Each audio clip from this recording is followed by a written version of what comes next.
오늘이 2020년 12월 첫째 주일입니다.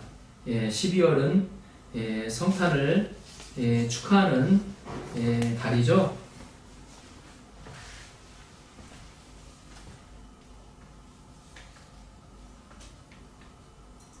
오늘은 은혜를 입은 마리아라는 제목으로 말씀을 전하겠습니다. 몇 년 전 미국에서 아는 한 집사님이 제게 동영상을 하나를 보내주셨습니다. 그것은 백악관의 크리스마스 점등식에서 트럼프 대통령의 연설이 나오는 것이었습니다. 저는 트럼프 대통령이 우리는 하나님의 자녀임을 강조하는 메시지를 전하는 것을 듣고 감동을 받았습니다. 그렇습니다. 우리는 값없이 어떤 대가를 치르지도 않고 다만 은혜로 하나님의 자녀가 되었습니다. 그것이 이 땅에 오신 예수 그리스도를 통해서 이루어졌습니다. 하나님은 구약 선지자 이사야를 통하여 이 땅의 메시아 예수 그리스도를 허락해 주시겠다고 예언하셨습니다. 그 예언이 있은 후 약 700년 후에 그 예언 그대로 이 땅에 예수님이 태어납니다. 그 예언의 성취가 구체적으로 오늘 본문에 나오는 마리아의 결단과 순종을 통하여 이루어집니다. 이 시간 그 과정을 살펴보면서 그 가운데 나타난 은혜를 함께 나누기를 기도합니다. 아멘. 자, 26절, 27절을 보십시오. 26절, 27절 같이 한 목소리로 읽어보겠습니다. 시작. 여섯째 달에 천사 가브리엘이 하나님의 보내심을 받아 갈릴리 나사렛이라는 동네에 가서 다윗의 자손 요셉이라는 사람과 약혼한 처녀에게 이르니 그 처녀의 이름은 마리아라. 오늘 말씀의 전 부분, 이 본문의 전 부분을 보면 세례 요한이 태어나는 이야기가 나옵니다. 세례 요한의 아버지와 어머니는 사가랴와 엘리사벳입니다. 사가랴는 나이가 많아서 자식을 낳을 수 없다는 생각을 가지고 있다가 불신의 말을 하다가 1년 동안 벙어리가 되는 훈련을 받게 됩니다. 그러더라도 주님은 그에게 세례 요한을 허락하시고 그의 아내 엘리사벳을 통하여 세례 요한을 잉태하게 하셨습니다. 세례 요한이 잉태된 지 여섯째 달이었습니다. 천사 가브리엘이 하나님의 보내심을 받아 갈릴리 나사렛 동네에 이르렀습니다. 그곳에 다윗의 자손 요셉이라는 사람과 약혼한 처녀인 마리아에게 온 것입니다.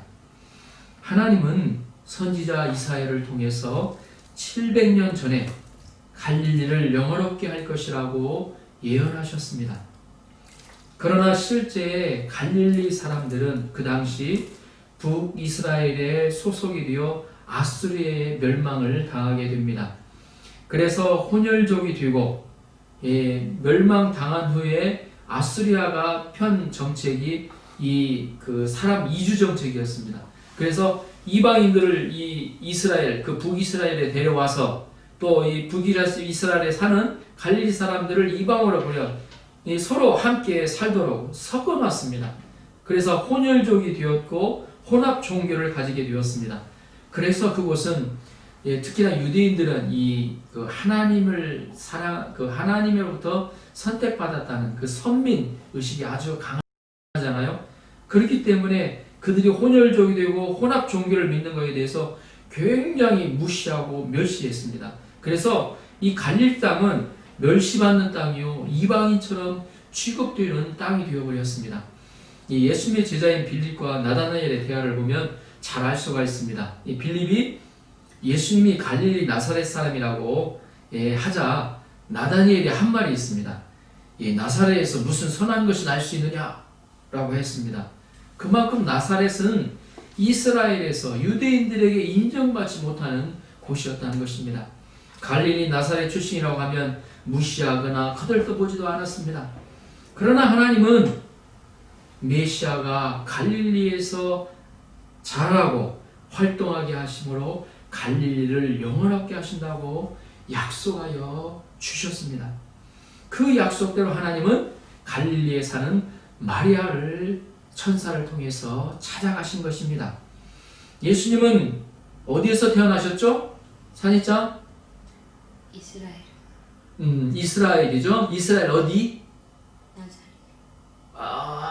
옷이 좀 너무 아깝네. 네. 예수님이 태어나신 거 어디에? 베들레헴. 베들레헴이죠. 예, 맞습니다. 예수님은 베들레헴에서 태어나셨어요. 그러나 갈릴리 나사렛에서 성인이 될 때까지 줄곧 자라셨고, 갈릴리에서 또 제 아들을 부르셨고, 갈릴리에서 주로 활동을 사역을 하셨습니다. 지금 갈릴리에는 예수님의 발자국이 가는 곳마다 남겨 있어서 참으로 아름다운 곳이 되었습니다. 세계의 예수님을 믿는 자들이 그 갈릴리 바다에, 그 갈릴리에 와보고자 사모하여 옵니다. 저도 2년 전에 가봤는데 그 갈릴리 바다에, 또 예수님이 그 갈릴리 바다에 그 베드로를 부르신 장면도 있지만 그 갈릴리 바다에 이렇게 딱 손을 한번 이렇게 넣어봤습니다. 그러면서 제가 사진을 한번 찍어놨는데, 나중에 한번 제가 사진을 한번 제 카톡 앞에다가 한번 올려놓겠습니다. 그때 찍은 사진.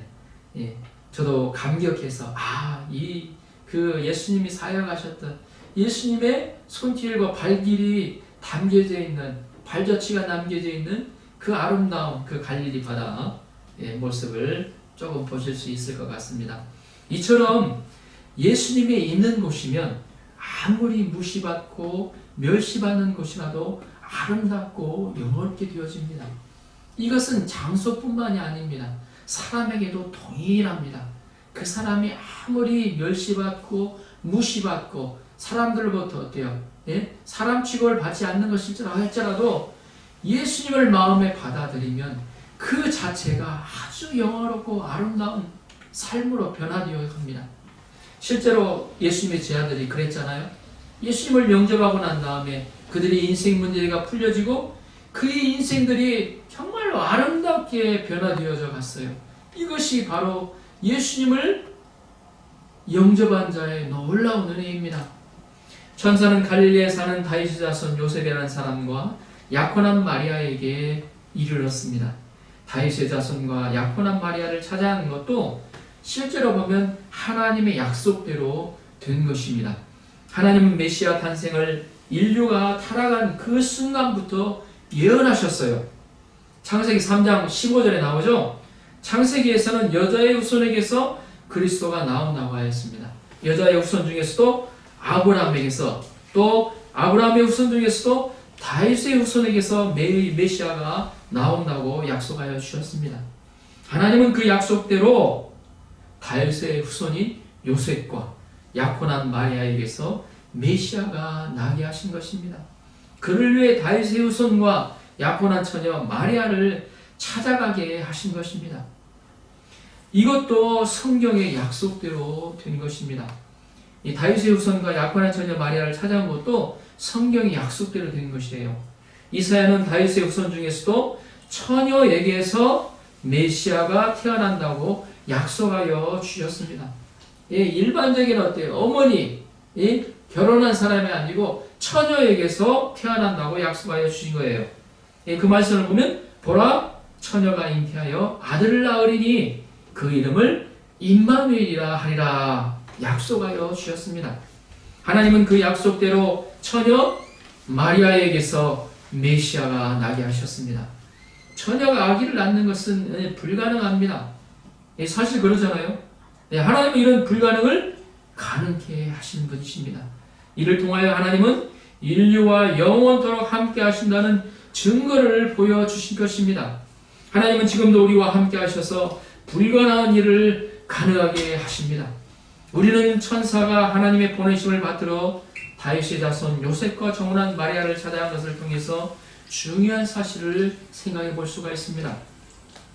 그것은 하나님은 말씀대로 일하신다는 것입니다. 하나님이 갈릴리에 찾아간 것, 요셉의 약혼녀를 찾아간 것, 또 처녀를 찾아간 것, 이 모든 것이 구약에 예언한 약속의 말씀대로 된 것이라는 것입니다. 하나님의 역사는 성경 말씀대로 이루어집니다. 하나님은 신실하신 분이십니다. 하나님은 성경이 약속하신 것을 신실하게 이루어 가십니다. 천지가 없어지기 전에 하나님의 말씀은 1.1억도 없어지지 않는다고 예수님이 분명히 말씀하셨습니다. 예수님은 십자가의 죽으심으로 성경 말씀을 다 이루셨습니다. 내가 다 이루었다. 예수님은 십자가에서 죽으시고 부활하심으로 말미암아 성경 말씀이 그저 이야기가 아니라 진실이라는 것, 진리라는 것을 증명하셨습니다. 그러므로 우리는 성경이 그렇다면 그렇다는 것을 알아야 합니다. 성경이 아니라고 하면 아니라고 알아야 합니다. 우리는 성경 말씀을 신뢰하고 또 성경 말씀을 따라서 살아가야 합니다. 성경 말씀을 잡고 한 해를 출발하고 또 성경 말씀을 잡고 하루를 시작해야 합니다. 하나님이 약속하신, 그러면 하나님이 약속하신 말씀대로 천사를 마리아에게서 보내셔서 무엇이라 말씀하였습니까? 자, 28절을 보십시오. 28절 같이 한번 읽어보도록 하겠습니다. 시작. 그에게 들어가 이르되 은혜를 받은 자여 평안할지어다. 주께서 너와 함께 하시도다 하니. 아멘. 천사는 마리아에게 은혜를 받은 자여 주께서 너와 함께 하시도다 인사하였습니다. 그녀가 하나님의 은혜를 받은 이유는 하나님이 함께 하시기 때문이라고 하셨습니다. 하나님은 우리에게 주시는 가장 큰 은혜는 하나님이 우리와 함께 하시는 것입니다. 임마누엘, 하나님께서 우리와 함께 하시다. 하나님은 아브라함과 함께 하셨습니다. 아비멜렉은 아브라함에게 내가 무슨 일을 하든지 하나님이 함께 하신다고 고백하였습니다. 하나님은 이삭과 함께 하셨습니다. 아비멜렉은 하나님이 이삭과 함께 하심을 분명히 보았다고, 자기 눈으로 보았다고 고백하였습니다. 하나님은 또한 요셉과 함께 하셔서 그의 노예 생활과 죄수 생활을 이길 수 있는 힘을 허락하여 주셨습니다. 하나님은 모세와 함께 하셔서 그 수많은 이적을 행하셨습니다. 하나님은 기드온과 함께 하셔서 300용사로 10만 명이 넘는 미디안 대군을 물리치게 하셨습니다. 하나님은 다윗과 함께 하셔서 어디로 가든지 이기게 하셨습니다. 하나님이 함께 하시는 그 기록된 것이 성경에 수없이 기록되어 있습니다. 오늘 말씀에서 하나님은 마리아와 함께 하셔서 처녀가 아기를 낳는 놀라운 역사를 이루십니다. 우리가 예수님을 영접하면 하나님은 영원토록 우리와 함께하여 주십니다. 아멘. 그것도 세상 끝날까지 항상 함께하여 주십니다. 하나님이 함께하심으로 우리는 두려움을 극복하고 담대할 수가 있습니다. 하나님이 함께하심으로 우리는 어떤 역경도 극복하고 승리의 삶을 살 수가 있습니다. 아멘. 그러면 천사가 그에게 어떤 은혜를 받은 자라고 가르쳐 주었습니까? 구체적으로 마리아가 잉태하여 아들을 낳는 것입니다. 아들을 낳는 것이었습니다. 이 마리아의 처녀인 마리아가 그 은혜가 무엇이었냐면 처녀인 마리아가 잉태하여 아들을 낳는 것이었습니다. 자, 29절에서 31절을 보십시오. 29절에서 31절 다 함께 한 목소리로 읽어보겠습니다. 시작. 처녀가 그 말을 듣고 놀라 이런 인사가 어찌하는가 생각하며 천사가 이르되 마리아여 무서워하지 말라. 내가 하나님께 은혜를 입었느니라. 보라 내가 잉태하여 아들을 낳으리니 그 이름을 예수라 하라. 아멘. 한번 보세요. 여기 보면 처녀 마리아는 천사가 하나님과 함께 하신다는 인사를 말씀을 듣고 너무 놀랐죠. 그 인사, 왜 이런 인사를 할까 생각하였습니다. 한번 생각해 보세요. 처녀가 임신을 했다 그러면 우리도 그런 생각 같잖아요. 갑자기 막 하늘이 노래진. 저는 남자지만 예? 예, 그 상황을 어때요? 그것이 굉장히 어때요? 여자에게 있어서는 아주 치명적인 인생의 굴레가 되기 때문에 그걸 잘 압니다. 우리가 너무나 충격적인 거, 어떻게 내 인생 어떻게 될까 벌써 그렇게 생각을 해요. 무서워서 내 인생 어떻게 될까. 그러나 천사는 마리아여 무서워 말라 안심을 시켜주십니다. 그리고 다시금 내가 하나님께 은혜를 입었다고 상기시켜 주십니다. 그리고 구체적으로 마리아가 잉태하여 아들을 낳을 것인데 그 이름을 예수라고 하였습니다. 마리아가 하나님께 받은 은혜는 바로 예수님의 어머니 성모로 쓰임받는 것이었습니다. 마리아가 성모가 되는 것은 영원한 은혜입니다. 이 마리아도 다윗의 자손이에요. 쭉 올라가다 보면 다윗의 자손이에요. 그러나 갈릴리의 그 어때요? 시골 처녀에게 무슨 어때요? 소망이 그렇게 많겠습니까? 그러나 그녀를 하나님께서 높이 쓰시고 높이신 것은 어때요? 그녀가 예수님을 어때요? 몸에 품고 잉태하고 예수님을 어때요? 키우는 어때요? 어머니로서의 역할로서 쓰임을 받았다는 것이 그게 어때요? 그에게 임한 놀라운 은혜입니다. 그러나 여기에는 아픔이 있다는 거예요. 이게 은혜의 양면성입니다. 은혜는 어때요? 나에게 어때요? 너 큰 인물이 될 거야. 좋죠. 아멘 하고 좋죠. 그런데 그의 감당은 어때요? 큰 인물이 되기 위한 어때요? 연단, 훈련, 예? 그걸 어때요? 감당해 나가야 돼. 이걸 볼 때 우리 김원조 집사님 하나님께서 크게 쓰실 것입니다. 아멘. 하나님이 연단하시는 사람은 그의 하나님 은혜는 어때요? 그만큼 좀 아픔이 따라요. 왜냐? 크게 쓰시려고. 예? 아멘. 아멘.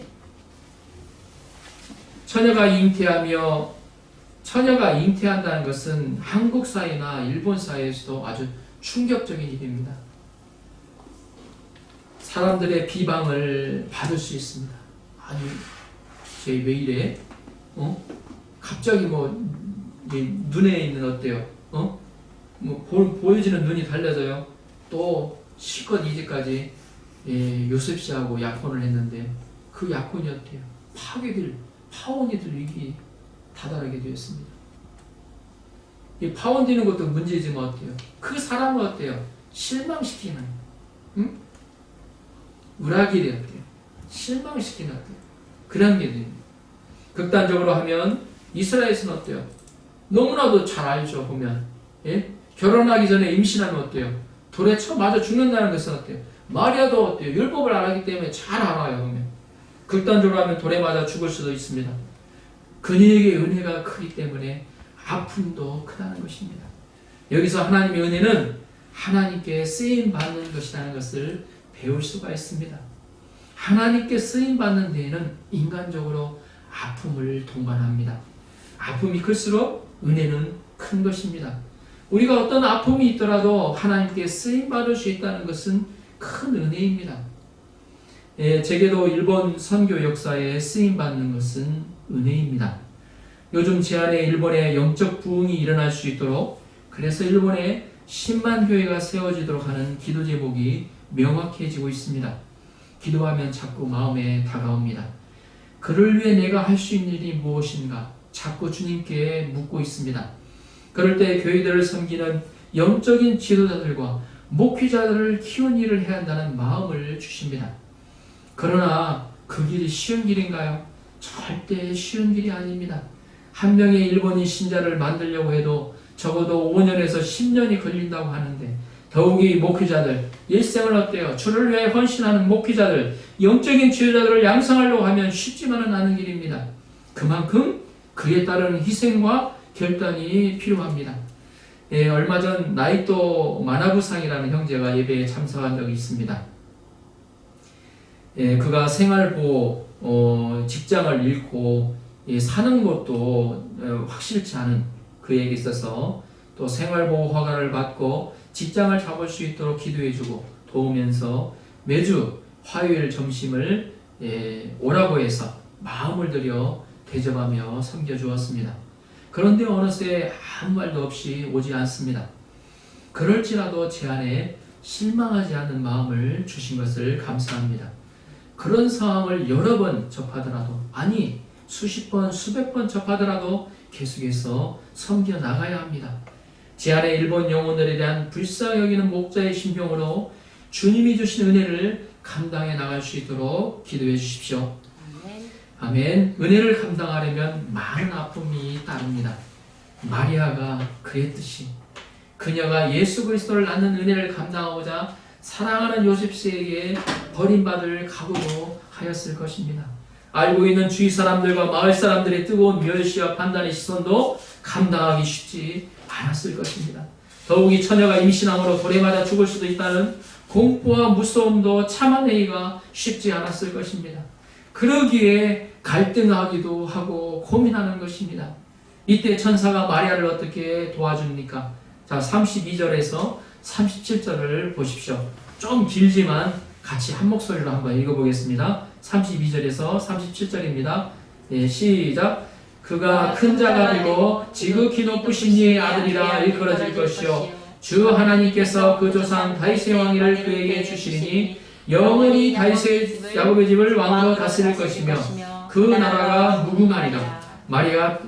마리아가 천사에게 말하되 나는 남자를 알지 못하니 어찌 일이 있으리까? 천사가 대답하여 이르되 성령이 내게 임하시고 지극히 높으신 이의 능력이 너를 덮으시리니 이름으로 나실 바 거룩한 이는 하나님의 아들이라 일컬어지리라. 보라 내 친족 엘리사벳도 늙어서 아들을 빼었느니라. 본래 임신하지 못한다고 알려진 이가 이미 6달이 되었나니 대저 하나님의 모든 말씀은 능하지 못하심이 없느니라. 아멘. 천사가 임신하는 아기가 지극히 높으신 하나님의 아들이요 영원히 이스라엘 다스릴 왕으로 다스릴 자임을 가르쳐 주었습니다. 그러자 남자와 관계를 하지 않은 내가 어떻게 임신할 수 있는가? 고 묻는 그녀에게 마리아에게 천사는 성령이 임하시고 성령의 능력이 덮어졌을 때 가능함을 엘리사벳의 애를 통하여 가르쳐 줍니다. 엘리사벳이 본래 임신하지 못하고 더구나 나이 들어 늙어서 자식을 낳을 수 없는 상황이었지만 아들을 임신해서 벌써 6개월이 되었다고 가르쳐 줍니다. 벌써 6개월이 되었다고 가르쳐 줍니다. 대저 하나님의 말씀은 능하지 못하심이 없느니라. 아멘. 하나님은 전능하신 분이십니다. 하나님은 천지를 창조하실 때 말씀으로 창조하셨습니다. 빛이 있으라 하심에 빛이 그대로 생겨났습니다. 창세기 1장에 반복되는 단어가 있습니다. 하나님이 이르시되 와 그대로 되니라 입니다. 하나님이 말씀하시면 바로 그대로 되었다는 것입니다. 지난 금요일 리더 성경 공부에서 창세기 1장을 공부하였습니다. 하나님의 말씀은 천지를 만드신 전능하신 하나님의 말씀입니다.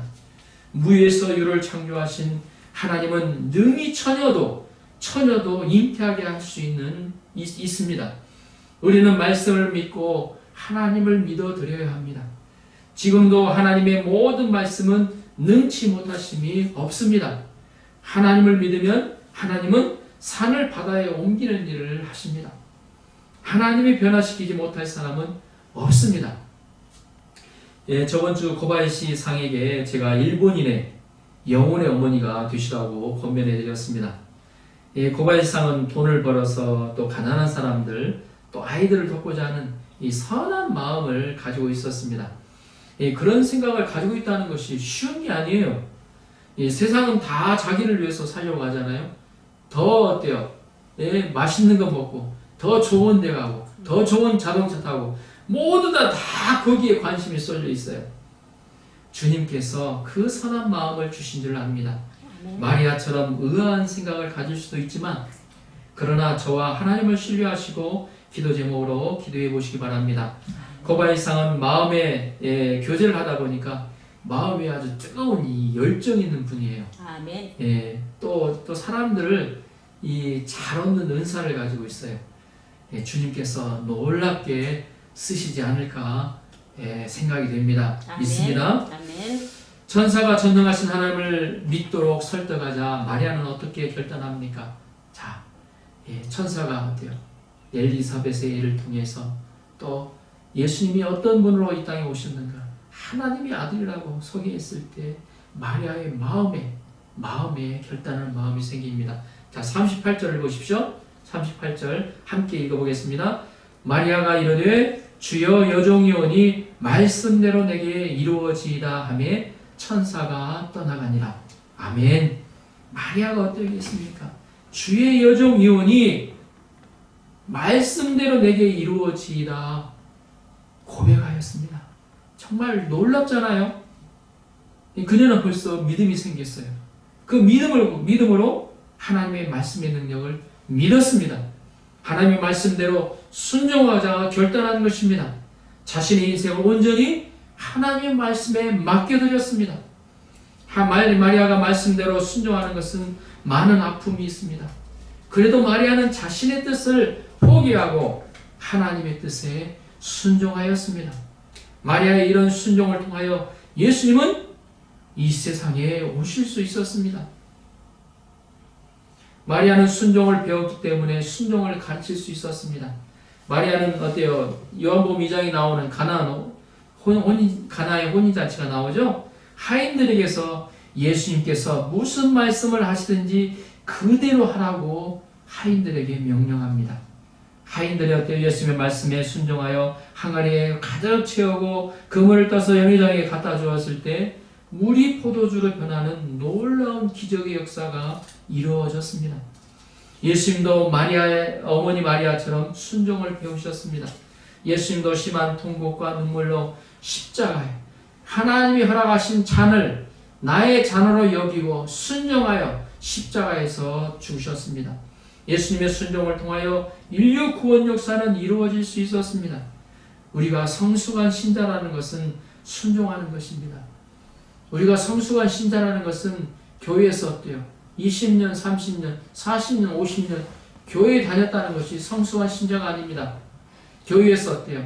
장로, 권사, 안수 집사라고 해서 교회에 어때요? 토프 자리에 있다고 해서 절대 성숙한 신자가 아닙니다. 하나님과 성령님이 마음을 주셨을 때 순종하는 자가 성숙한 성도입니다. 그래서 제가 김원주 집사님을 존경하고 칭찬하는 것입니다. 순종할 때, 순종했을 때 어떻던가요? 벌써 그 열매를 보여주시잖아요. 유나가 유나가 우리 김원주 집사님은 유나 그 실력을 아시겠지만 저는 잘 모릅니다. 근데 김원주 집사님 고백에 의하면 유나가 정말로 들어갈 수 없었던 실력인데 와세대학에 합격했다. 그렇게 얘기를 하셨습니다. 그래서 유나가 와세대학에 합격하고 그 자녀에게까지 축복이 이어지는 것을 봅니다. 우리는 나의 교만과 고집을 버리고 순종하는 것을 배워야 합니다. 우리가 마리아처럼 하나님의 말씀에 절대 순종하는 삶을 살 수 있기를 기도합니다. 가정에서도 교회에서도 자신의 생각과 뜻을 포기하는 것을 배워가야 합니다. 낡은 가죽 부대로는 새 포도주를 담을 수가 없습니다. 나의 어때요? 이제까지 어때요? 경험과 생각 그것으로는 하나님의 놀라운 어때요? 능력의 말씀을 담을 수가 없어요. 그러니까 어때요? 날마다 어때요? 날 어때요? 새 포도주를 담은 새로운 그릇으로 하나님, 저의 마음을 어때요? 새롭게 하여 주십시오. 하나님의 말씀을 받기에 합당한 그릇으로 새롭게 하여 주십시오. 기도하는 것입니다. 우리가 어때요? 말씀을 받을 때도 마찬가지예요. 아침에 일어났을 때도 보면 이제까지의 나의 어때요? 경험과 나의 생각과 나의 어때요? 이성이 어때요? 하나님의 말씀을 막지 말게 도와주십시오. 그보다도 더 뛰어나신 그 하나님의 말씀이 내 안에 어때요? 그 말씀을 받을 만한 그릇, 새로운 그릇이 되게 도와주십시오. 이렇게 간구하며 주님 앞에, 말씀 앞에 나가는 겁니다. 그러면 그녀가 실제로 결단하고 순종하였을 때 하나님은 어떻게 하여 주셨습니까? 그냥 어때요? 순종하라고만 하고, 그냥 어때요? 내버려 두셨습니까? 아닙니다. 하나님께서 함께 하셔서 보호해 주시고 지켜주셨습니다. 하나님이 함께 하셔서 지켜주셨기 때문에 얼마나 퍼펙트하게 어때요? 지켜주시고 보호해 주셨을까요? 남편 요셉 씨에게 어때요? 꿈에 어때요? 천사를 보내셨었대요. 그의 오해를 풀어주시고 그녀의 어때요? 조용히 끊고자 하는 생각들 부인하게 하시고 그녀의 남편으로서 책임을 다하도록 도와주셨습니다. 더구나 그녀가 돌에 맞아 죽지 않도록 하나님께서 철저하게 퍼펙트하게 보호하여 주셨습니다. 무엇보다도 메시아 되시는 예수님을 낳고 기르는 놀라운 은혜를 덧입게 하여 주셨습니다. 이를 볼 때 하나님은 우리에게 사명을 주시지만 우리에게 은혜를 주시지만 우리가 그것을 감당하려고 결단할 때 주님은 함께하여 주신다는 것입니다. 때로는 도움자를 보내주시고 때로는 그에게 걸맞게 재정도 허락해 주십니다. 그 사명을 감당할 수 있도록 지혜와 능력을 더하여 주십니다. 그 사명을 감당할 수 있도록 길과 문을 열어주신다는 것입니다. 우리는 다만 소원을 가지고 아멘하고 순종하여 나아가기만 하면 됩니다. 그러면 하나님께서 함께 하셔서 할 수 있도록 그렇게 될 수 있도록 도와주신다는 것입니다. 지난해 일본의 10만 교회에 대한 비전을 주셨다는 것은 주님께서 하시고자 하신다는 것입니다. 하나님은 전능하신 분이십니다. 반드시 일본의 영적인 지도자들을 많이 일으켜 세우시고 일본뿐만 아니라 세계 열방을 먹이는 제장 나라로 일본을 사용하실 것을 믿습니다. 그 역사의 믿음으로 순종하여 나가는 사이타마 바람과 불꽃 교회가 될 수 있도록 기도합니다. 결론적으로 우리가 하나님께 은혜를 받았다는 것은 두 가지 의미가 있습니다. 첫째는 하나님이 우리와 함께 하신다는 것입니다. 천지를 창조하신 전능하신 하나님이 우리와 함께하여 주십니다. 독생자를 주신 그 사랑의 하나님이 우리와 함께하여 주십니다. 하나님은 우리를 도와주시고 우리의 편이 되어주십니다. 둘째, 하나님은 우리를 구원 역사에 그 구속의 역사에 귀하게 사용하십니다. 어떤 사람은 성모로 쓰임을 받고 어떤 사람은 메신저로 사회자로 또 어떤 사람은 어때요? 교회 예배에 때요 피피터 찬양 인도자로 이렇게 쓰임을 받습니다. 우리가 그렇게 쓰임을 받을 때 필요할 때 주님, 이사야도 그랬잖아요. 주님, 내가 여기 있사오니 나를 보내소서. 그러한 믿음 가운데 하나님이 쓰시고자 하실 때 내 마음을 어때요? 그대로 어때요? 예? 아닙니다. 저는 어때요? 예, 약속이 있어요. 저는 할 일이 있어요. 그렇게 하기보다 하나님의 마음, 하나님 뭘 원하시는가 그 마음에 자기의 뜻을 굽고 순종하여 나가는 것이 바로 은혜입니다. 우리는 이 모든 것이 하나님의 은혜라는 것을 알아야 됩니다. 하나님께 쓰임받는 것이 하나님의 은혜라는 걸 알아야 됩니다. 우리가 살아가는 모든 것이 하나님의 은혜입니다. 하나님의 은혜가 2020년 성탄절을 맞이하는 12월 저희 한 사람 한 사람에게 그 성탄의 놀라운 은혜가 임할 수 있도록 기도합니다. 아멘.